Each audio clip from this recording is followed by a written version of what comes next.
రామ్ చరణ్ 17 చిత్రంపై భారీ అంచనాలు నెలకొన్నాయి. సుకుమార్ దర్శకత్వంలో రానున్న ఈ సినిమా తెలుగు, ఇంగ్లీష్ భాషల్లో రూపొందనుంది. అంతేకాకుండా దీని షూటింగ్ 50 అమెరికాలో జరగనుందని తెలుస్తోంది. రంగస్థలం తర్వాత వీరి కాంబో మరోసారి సంచలనం సృష్టించడం ఖాయం.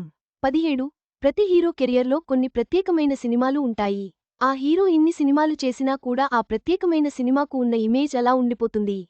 చాలామంది ప్రేక్షకులు కూడా ఆ సినిమా గురించి విపరీతంగా మాట్లాడుకుంటూ ఉంటారు.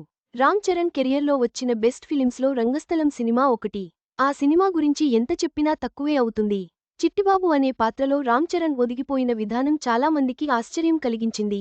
మామూలుగా ఊర్లల్లో పెరిగిన వాళ్లు గోదావరి యాసన మాట్లాడటం, అలా ప్రవర్తించడం వంటివి కామన్గా జరుగుతుంది. కానీ చిన్నప్పుడు నుంచి గోల్డెన్ స్పూన్ అలవాటు చేసుకున్న రామ్ చరణ్ ఒక రూరల్ బ్యాక్ డ్రాప్ పాత్రలు ఇమిడిపోవడం అనేది బిగ్గెస్ట్ టాస్క్.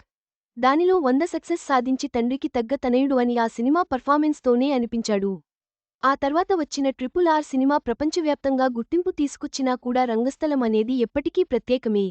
రామ్ చరణ్ తన కెరీర్లో ఇప్పటివరకు 15 సినిమాలు పూర్తి చేశారు. ఇప్పుడు 16 సినిమా పెద్దిను సుకుమార్ అసిస్టెంట్ డైరెక్టర్ అయిన బుచ్చిబాబు డైరెక్ట్ చేస్తున్నారు. బుచ్చిబాబు కూడా ఉప్పెన సినిమాతో తెలుగు ఫిల్మ్ ఇండస్ట్రీకి దర్శకుడుగా ఎంటర్ ఇచ్చి బ్లాక్ బస్టర్ సక్సెస్ అందుకున్నాడు. ఇక పెద్ది సినిమాతో నెక్స్ట్ లెవెల్ సక్సెస్ అందుకుంటాడు అని ఆల్రెడీ ఇండస్ట్రీ వర్గాల్లో డిస్కషన్స్ మొదలైపోయాయి. అంతేకాకుండా పెద్ది సినిమాకి సంబంధించి విడుదలైన వీడియో కంటెంట్ కూడా సినిమా మీద అంచనాలను విపరీతంగా పెంచేసింది. రామ్ చరణ్ కెరియర్లో వస్తున్న 16 సినిమా ఇది.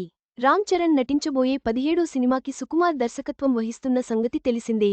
అయితే ఈ సినిమా రంగస్థలం సినిమాకి సీక్వెల్గా ఉండబోతుంది అని కొన్ని వార్తలు కూడా వినిపించాయి. ప్రస్తుతం ఇండస్ట్రీ వర్గాల్లో వినిపిస్తున్న సమాచారం ప్రకారం ఈ సినిమా అమెరికాలో 50 shooting ఉండబోతుందట.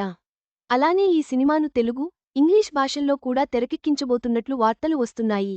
Sukumar Ram చరణ్ను village back డ్రాప్లో హీరోగా చూపించాడు. అయితే తన సినిమాల్లో హీరోల్ని చాలా స్టైలిష్గా కూడా చూపించగలిగే సత్తా సుకుమార్కు ఉంది. అన్నిటిని మించి ఎన్టీఆర్ లాంటి మాస్ కమర్షియల్ ఇమేజ్ ఉన్న ఒక హీరోని చాలా స్టైలిష్గా నాన్నకు ప్రేమతో సినిమాలో చూపించాడు. ఇప్పుడు అదే తరహాలో అమెరికా బ్యాక్ డ్రాప్లో కొంత స్టోరీ నడుస్తుంది కాబట్టి రామ్ చరణ్ను కూడా చాలా స్టైలిష్గా చూపించే ప్లాన్ చేస్తున్నాడు అని అర్థమవుతుంది. అది కాకుంటే పుష్ప సినిమాలో అల్లు అర్జున్ను స్టోరీకి తగ్గట్టు జపాన్లో చూపించినట్లు అలా ఏమైనా ప్లాన్ చేస్తాడేమో చూడాలి. మొత్తంగా సుకుమార్, రామ్ చరణ్ కాంబోలో వస్తున్న 17 సినిమా తెలుగు, ఇంగ్లీష్ భాషల్లో భారీ ఎత్తున తెరకెక్కుతూ 50 షూటింగ్ అమెరికాలో జరుపుకోనుంది. ఈ ప్రాజెక్ట్ ప్రేక్షకులలో ఉత్సాహాన్ని పెంచుతోంది. ఈ వీడియో మీకు నచ్చినట్లయితే లైక్ చేయండి. మీ స్నేహితులకు షేర్ చేయండి. మా ఆంధ్రవిలాస్ ఛానల్ను సబ్స్క్రైబ్ చేసుకోండి. పక్కనే ఉన్న గంట గుర్తుపై క్లిక్ చేయడం మర్చిపోవద్దు. తాజా సినిమా వార్తల కోసం ఆంధ్రవిలాస్.net చూడండి.